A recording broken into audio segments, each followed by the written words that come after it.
Ever since Mario Party 9 came out, people have been asking which one of the Wii titles for the Mario Party series are better.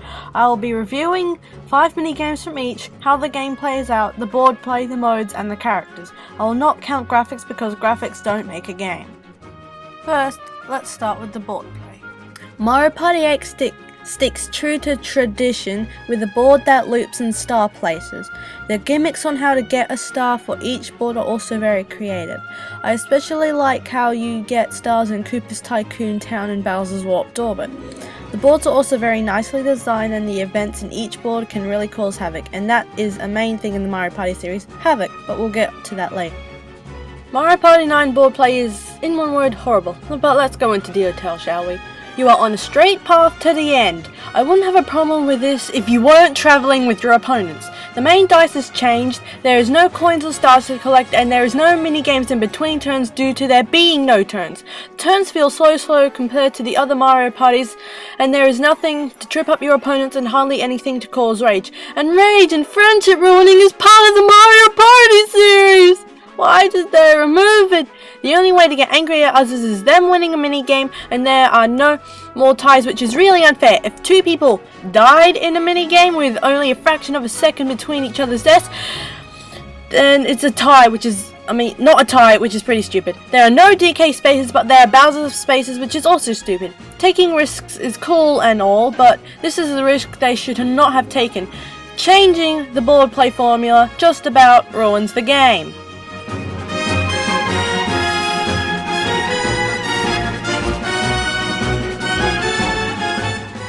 So, for the board play, Mario Party 8 wins. Now, it's time to check out the modes. Each game has a party, solo, minigame, and point exchange mode. Solo mode is the same for each game, well, it is kind of, so let's dive deeper into the other modes. Mario Party 8's party mode has 3 different party modes. The main style, which is the regular party mode with 4 players. Tag mode is basically like 2 versus 2, and there's a 1 versus 1 mode as well. There is an extras mode with special mini games that your Mii can play, but nobody ever uses this mode. For modes in Mario Party 9, there are the number of players, so 2, 3 or 4 players, but I have to decrease the score due to leaving out 2 versus 2 mode. And there is also a pointless stargazing mode.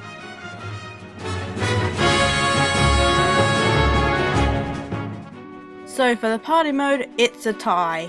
Let's move on to the mini-game mode and see the mini-modes in that. If Mario Parties have the classic free play mode, where you select one, finish it, and then play it again or select another one.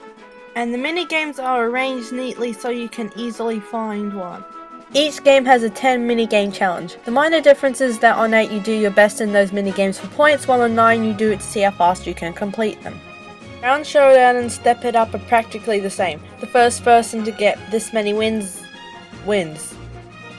Flip Out Frenzy, Garden Battle, and High Roller are all very similar due to the air grabbing strategy.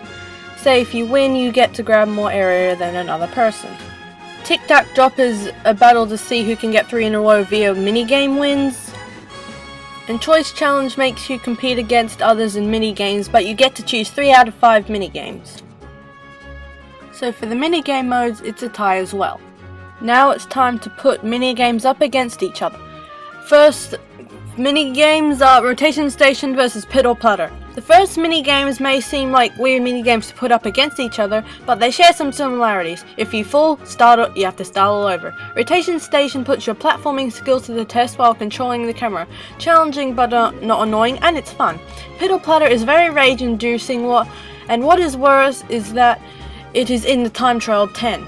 If you want to do it quickly, but the ball keeps on falling off. No one likes this game. The 0.2 point goes to Mario Party 8. The next mini games to go against each other are Sick and Twisted versus Skyjinx. Now Sick and Twisted practically birthed Skyjinx. Platforms fall behind you while they rotate in both games. Sick and Twisted is more about skill than Skyjinx, because Skyjinx gives you lives and the lives of it thing is unfair. Say you didn't fall down once, but an opponent that just came back to life gets ahead of you and nags first. Annoying, and the difficulty is very minimum. So the 0.2 point has to go to 8 due to actual difficulty.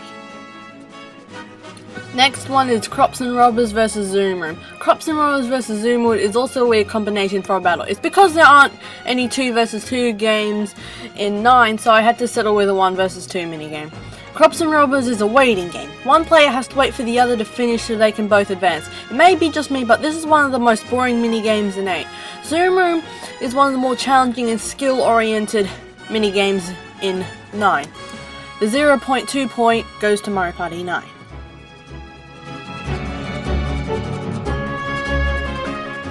Two minigames going against each other are Snow Way Out and Spike and Span. Snow Way Out and Spike and Span are both 3 vs 1 games that have the solo person with the advantage. Spike and Span is just a jump fest for both players, but Snow Way Out has boundaries. Fall off and you're out. But there's nothing very special about them and they aren't as fun as the other minigames. No points for anyone here.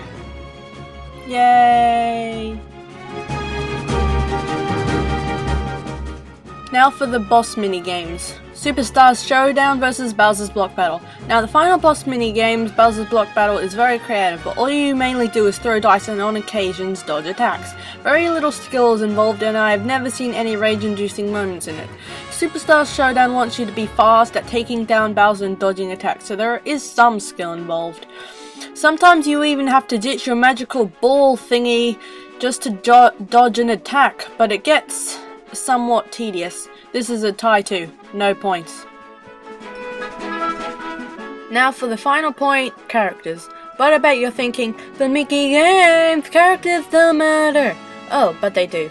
We want good variety in our character selection, don't we? Well, in Mario Party 8 there are 14 characters to choose from. In Mario Party 9 there are 12 characters to choose from. What happened? The ones missing from 9 that were in Mario Party 8 are Boo, Blooper, Hammerbro, Toadette, and Drive Irons. The new ones in Mario Party 9 are Shy Guy, Koopa, and Kamek. They could have brought back the ones from 8 and not have put Kamek in because no one likes Kamek. The final point goes to Mario Party 8. Now, as you expected, Mario Party 8 wins. I highly recommend getting Mario Party 8 over 9 due to 8 actually feeling like a Mario Party game, because it contains the same fun and friendship ruining formula as the originals did. And Mario Party 9's minigames are said to be the better ones, but they aren't that great if you think about it. They are either just jump fests, idiot tests, button mashes, or sprints to win. Mario Party 8 has a wider range of mini games that use different controls and actually involves the Wiimote's actual motion function sensor.